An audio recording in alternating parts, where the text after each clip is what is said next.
महर्षि रमण के साथ सत्संग करते समय एक साधक ने पूछा कि महर्षि, आप कहते हैं कि मैं की खोज करो, मैं कौन हूँ इसे जानो, लेकिन क्या परमात्मा में, भगवान में दृढ़ भावना, भक्ति भाव रखना आपकी खोज की पद्धति से अधिक प्रभावशाली नहीं है क्या?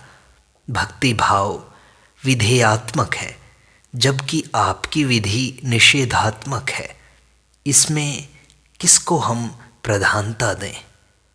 तब महर्षि ने कहा, जब तक तुम यह जानना चाहते हो कि साक्षात्कार कैसे करें, तुमको अपने आत्मा को खोजने का परामर्श दिया जाता है। तुम्हारा पद्धति को खोजना अलगपन का द्योतन करता है। महर्षि, क्या यह ठीक नहीं होगा कि मैं कौन हूँ इसकी अपेक्षा हम कहें कि मैं परब्रह्म हूँ ऐसा? इसकी पुष्टि कौन करता है तुम्हारे अंदर? उसे करने वाला कोई एक तो होगा ही ना। उस एक को खोज लो। कौन तुम्हें कहता है कि मैं कौन हूँ इसकी खोज की बजाय मैं परब्रह्म हूँ ऐसा उचित है?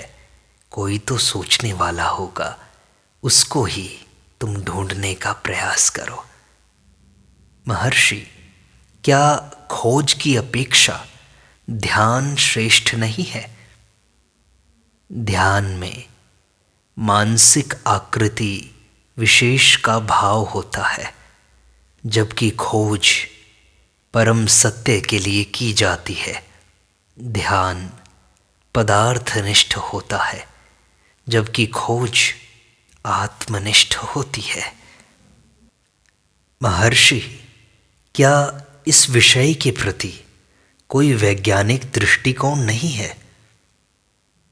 असत का त्याग तथा सद्वस्तु की खोज वैज्ञानिक ही तो है। महर्षि, मेरा आशय यह है कि धीरे धीरे निरसन हो, पहले मन का, फिर बुद्धि का, फिर अहंकार का, ऐसे। आत्मा ही सत्य है, अन्य सब मिथ्या है।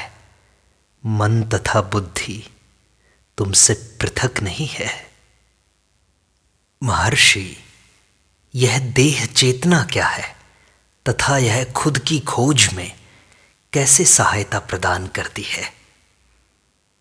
देह चेतना क्या है, पहले हमें ये बताओ। चेतना से पृथक तुम कौन हो? चूंकि देह चेतना है, देह का आधार बनता है जो मैं चेतना से उदय होता है, और इसका उदय चैतन्य से है। तो चैतन्य से उदय हुआ मैं से उदय हुई देह चेतना, और देह चेतना से उदय हुआ देह। शुद्ध चैतन्य ही सदैव विद्यमान है, तथा इसके अतिरिक्त कुछ भी तो नहीं है। जिसे अब तुम देह चेतना मान रहे हो, वह अध्यारोपण के कारण है। यदि केवल चैतन्य है और उसके अलावा कुछ भी नहीं है, तो उपनिषद जो कहते हैं आत्मनस्तु कामाय सर्वम प्रियम भवति, आत्मा के प्रेम के कारण ही सब प्रिय हैं, इससे तुम्हें स्पष्ट हो जाएगा। एक प्रश्न उठता है, उस अवस्था में आत्महत्याएं क्यों होती हैं? जीव आत्महत्या क्यों करता है? चूंकि वह दुखी है और अपने दुख का अंत करना चाहता है। वह वास्तव में ऐसा करके अपनी देह से अपना संबंध विच्छेद करता है, जो सारे दुखों की जड़ है। देह की हत्या करने वाला हत्यारा अवश्य ही होगा, वही आत्महत्या के पश्चात जीवित रहेगा, वही तो आत्मा है। महर्षि, आप कहते हैं कि जब हम खुद की खोज कर लेते हैं, साक्षात्कार की अवस्था पा लेते हैं, तो संकल्पों के अत्याचार से मुक्ति पा लेते हैं। क्या संकल्पों का प्रकृति की योजना में कोई स्थान नहीं है? चाहे निम्न भूमिका पर हो, पर होना तो चाहिए ना। संकल्पों का उदय मैं भाव से होता है, जो स्वयं आत्मा से उदय होता है। इस प्रकार आत्मा मैं तथा अन्य संकल्पों के रूप में व्यक्त होता है। संकल्पों के होने या न होने का क्या महत्व है? महर्षि, क्या उत्तम विचार साक्षात्कार में सहायक हैं?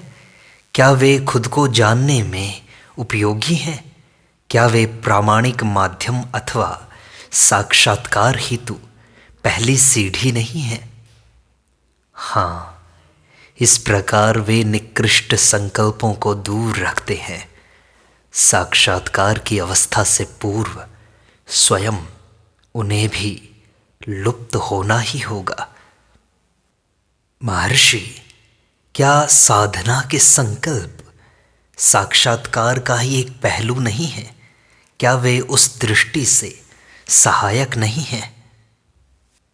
साधना के संकल्प साक्षात्कार में सहायक हैं, इसी हद तक कि वे निकृष्ट संकल्पों को दूर रखते हैं।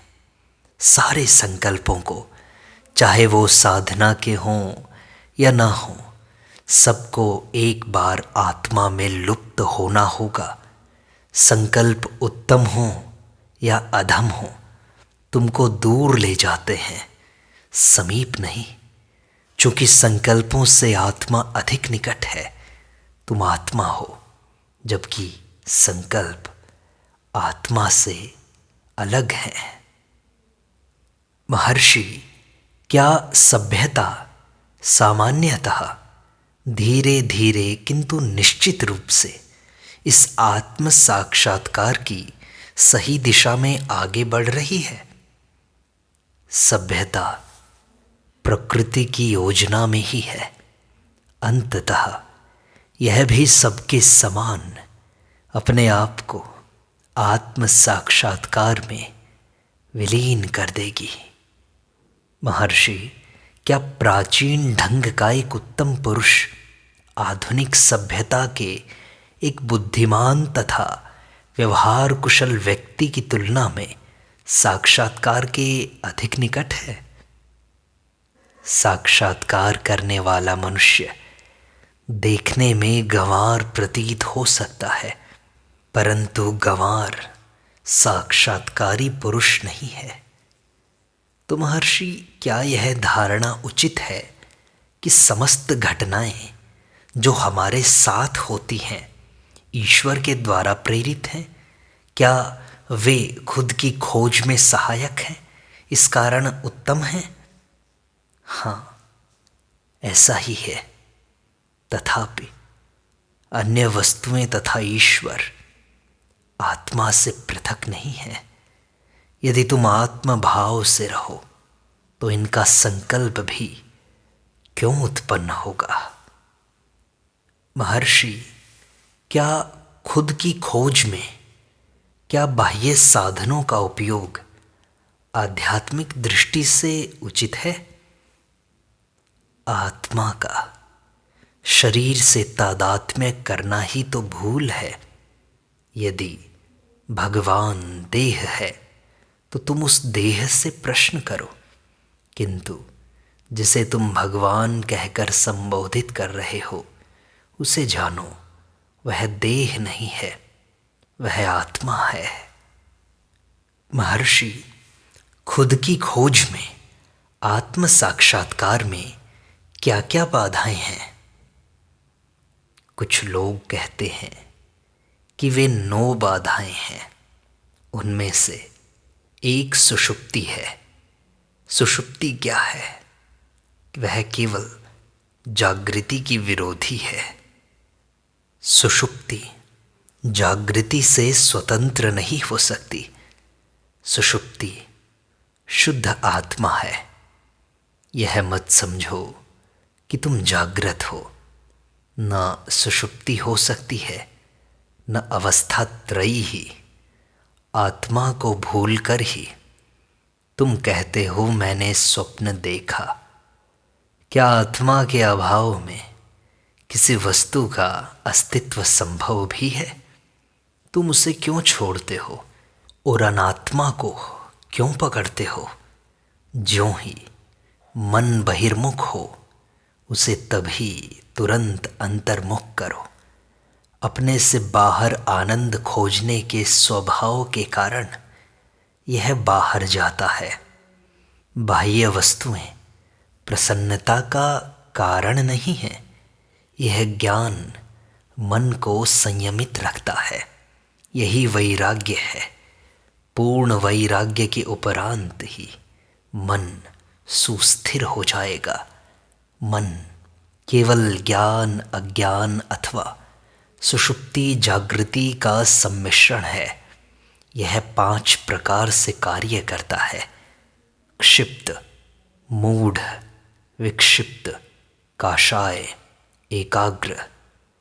इनमें से केवल काषाय प्रवृत्तियों की अव्यक्त अवस्था है, स्वयं प्रवृत्तियां नहीं, जैसे राग, द्वेष इत्यादि।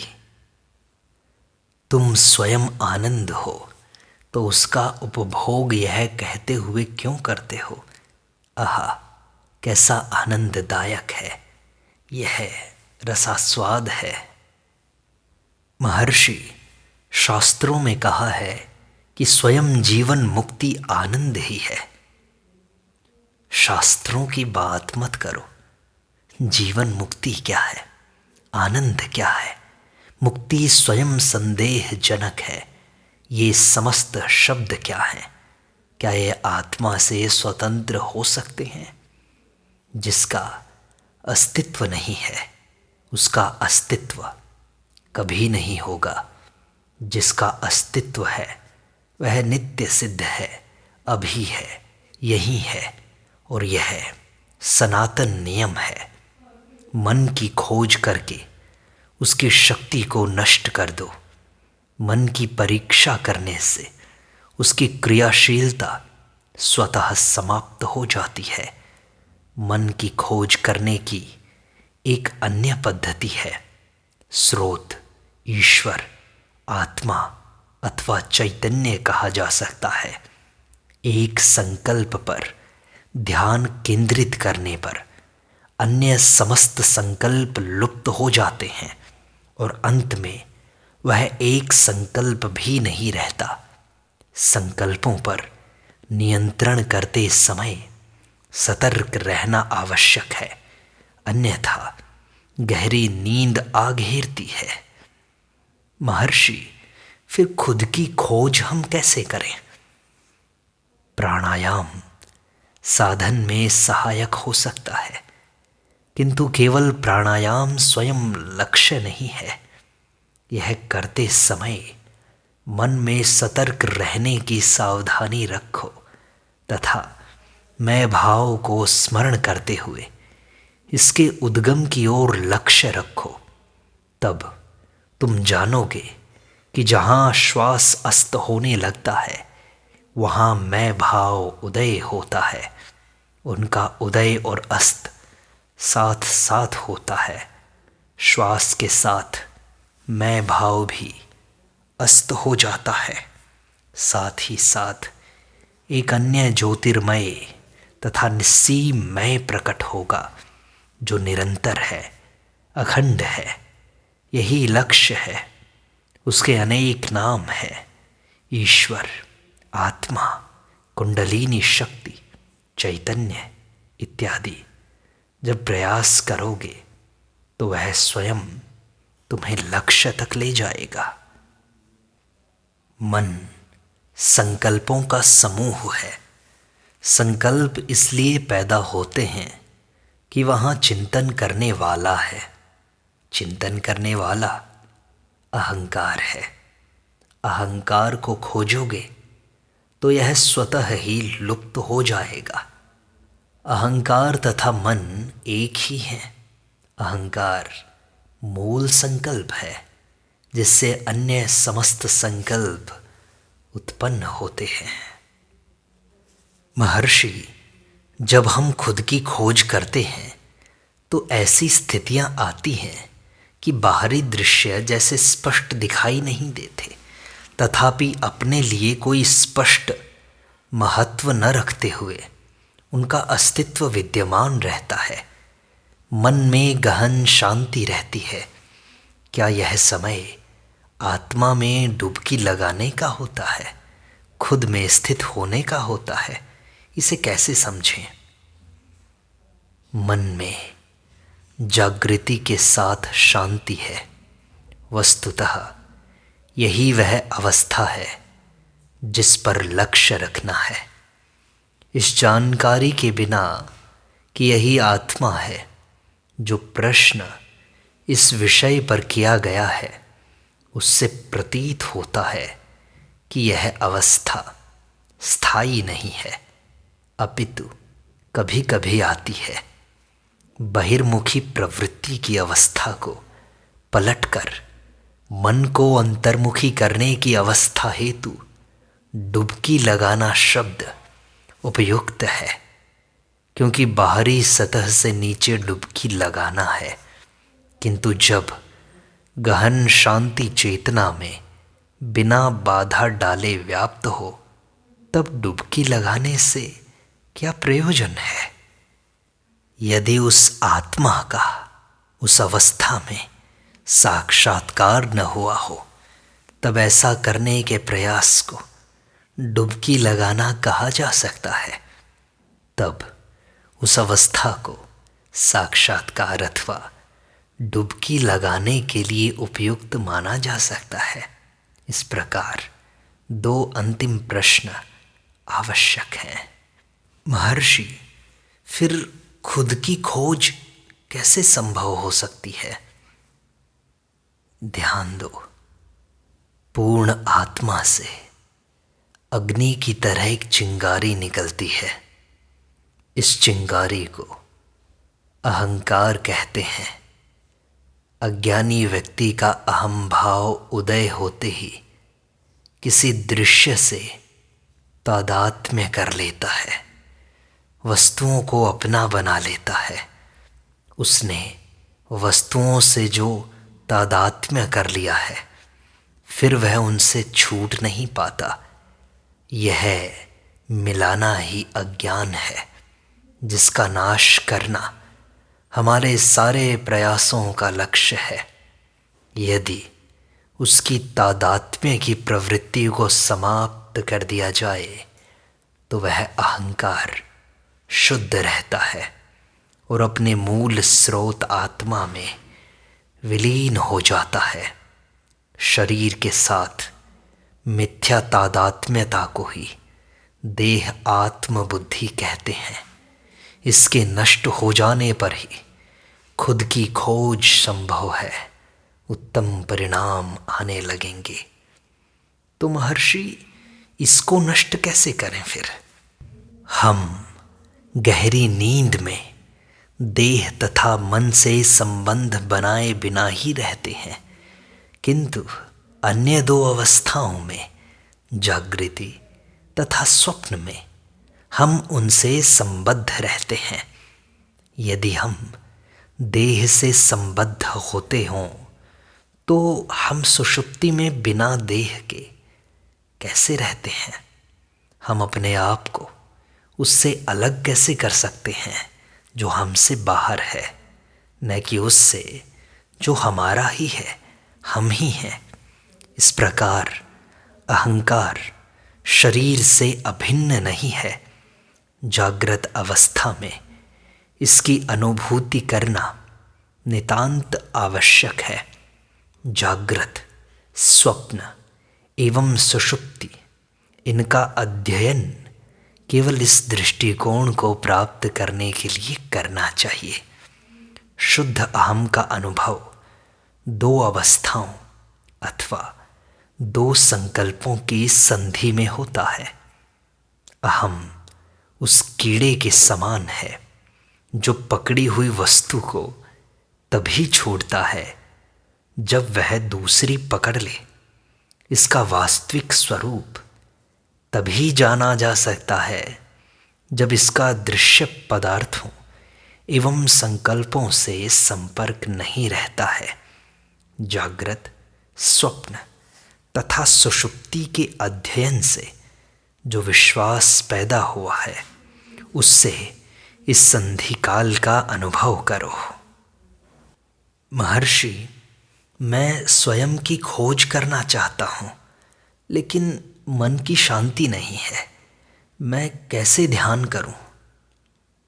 शांति हमारा वास्तविक स्वरूप है। इसकी प्राप्ति आवश्यक नहीं। हमारे संकल्प नष्ट होने चाहिए। महर्षि, मैं उनको नष्ट करने का प्रयास कर रहा हूं, पर सफल नहीं हो पाता। इसके लिए गीता में बताया गया मार्ग ही एकमात्र साधन है। जब कभी मन चंचल हो, उसे वापस लाकर ध्यान में लगाओ। अभ्यास वैराग्याभ्याम तन्निरोधः। अभ्यास और वैराग्य से मन का निरोध हो सकता है। अभ्यास तथा वैराग्य आवश्यक है। विस्तारशील संकल्पों का अभाव वैराग्य है। केवल एक विचार पर एकाग्र होना अभ्यास है। ध्यान का एक विधेयात्मक पहलू है तथा दूसरा निषेधात्मक। महर्षि, मैं स्वयं की खोज करते करते नींद में पहुंच जाता हूं और वहां शांति प्रतीत होती है। क्या नींद ही आत्म साक्षात्कार है? यह आत्मा है। तुम साक्षात्कार की बात क्यों करते हो? क्या ऐसा एक भी क्षण है जब आत्मा का साक्षात नहीं होता? यदि ऐसा कोई क्षण होता, दूसरे क्षण आत्म साक्षात्कार का क्षण कहा जाना संभव होता। ऐसा कोई भी क्षण नहीं है जब आत्मा न हो या जब आत्मा का साक्षात्कार न हो। उसके लिए सुषुप्ति को ही क्यों चुनते हो? इस समय भी तुम्हें आत्मा का साक्षात्कार है। पर महर्षि, इस अवस्था में मैं समझ नहीं पाता। इसका कारण यह है कि तुम आत्मा को देह से मिला रहे हो। मिथ्या तादात्म्य को त्याग दो और आत्मा ही प्रकट रहेगी। महर्षि, किंतु मेरे प्रश्न का समाधान नहीं हुआ। सुषुप्ति में यह आसक्ति नहीं होती। इसकी अनुभूति तथा अनुभव अभी है। माया का वास्तविक स्वरूप क्या है जो तुम्हारा वास्तविक स्वरूप नहीं है? माया के बारे में क्यों विचार करते हो? यह भ्रांति किसे हुई है? अपने वास्तविक स्वरूप को जान लेने पर मैं मेरा नहीं रहेगा। यही माया से मुक्ति पाना है। माया बाहर नहीं है कि उससे किसी अन्य प्रकार से मुक्त हुआ जा सके। स्वयं की खोज कर लेने पर मन के सारे विचार शांत हो जाएंगे। मन, अहंकार, बुद्धि, सारे संकल्प ही माया जाल बनाते हैं। जब तुम स्वयं की खोज कर लोगे तो ये माया जाल अपने आप कट जाएगा। तुम आत्मा में स्थित हो जाओगे।